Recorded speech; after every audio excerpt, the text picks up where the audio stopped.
مردے کو دفنا کے لوگ چلتے ہیں تو مردہ ان کی جوتیوں کی سرسراہٹ کو سنتا ہے قبر میں۔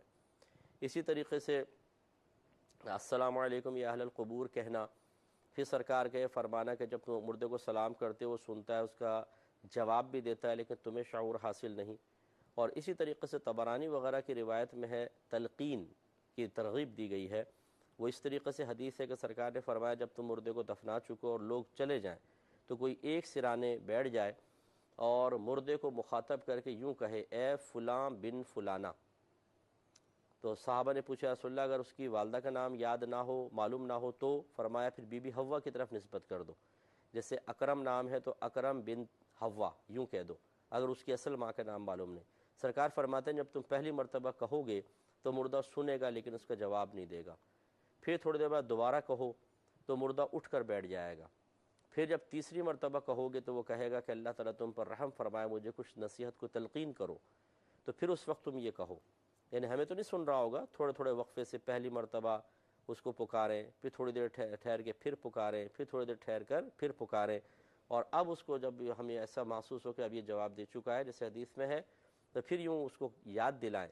کہ تم یاد کرو جو تم دنیا میں کہتے آئے کہ اللہ تبارک و تعالیٰ میرا رب ہے، محمد صلی اللہ علیہ وسلم میرے نبی و رسول ہیں، قرآن میرا امام ہے اور اسلام میرا دین ہے۔ یہ چار چیزیں یاد دلانی ہیں۔ سرکار فرماتے ہیں جب تم اس طرح کر لو گے تو منکر نکیر جب قبر میں آئیں گے تو وہ آ کر کہیں گے کہ ہم اس شخص سے کیا سوال کریں جس کو اس کی حجت اور دلیل پہلے ہی سکھا دی گئی ہو، اور وہ پھر بغیر سوال کیے لوٹ جائیں گے۔ خلاصہ کلام یہ ہے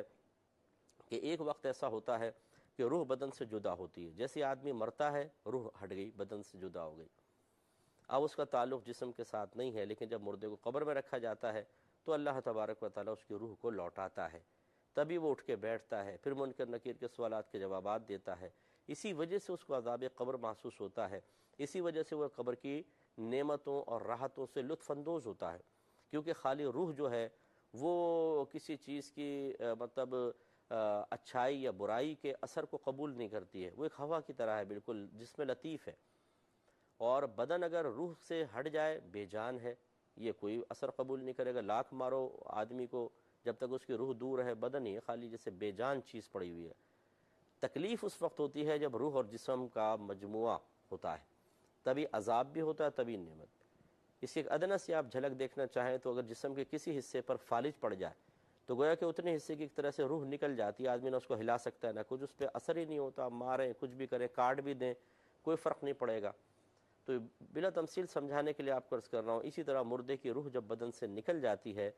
تو قبر میں جانے تک وہ روح علیحدہ رہتی ہے، اس وقت کوئی بھی مردے کو نہیں سنا سکے گا، لیکن جب وہ قبر میں رکھ دیا جاتا ہے روح لوٹتی ہے، منکر نکیر کے سوالات کے جوابات دیتی ہے، اور اس کے بعد پھر قیامت تک اس روح کا تعلق اس بدن سے رہتا ہے۔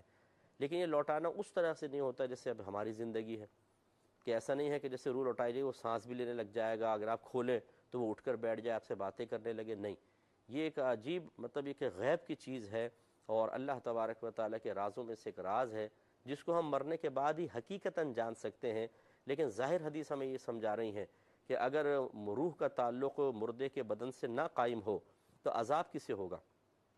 نہ روح علیحدہ اثر قبول کرتی ہے نہ جسم علیحدہ اثر قبول کرتا ہے، مجموعہ ہی کرتا ہے۔ اس کا مطلب یہ ہوا کہ ایک وقت تک ایسا ہوتا ہے کہ روح بدن سے جدا رہتی ہے، اور پھر اس کے بعد جب قبر میں رکھا جاتا ہے روح لوٹا دی جاتی ہے، حدیث میں الفاظ بھی آئے کہ روح لوٹا دی جاتی ہے، اور پھر وہ جسم اور روح کا مجموعہ تکلیف اور اذیت محسوس کر رہا ہوتا ہے۔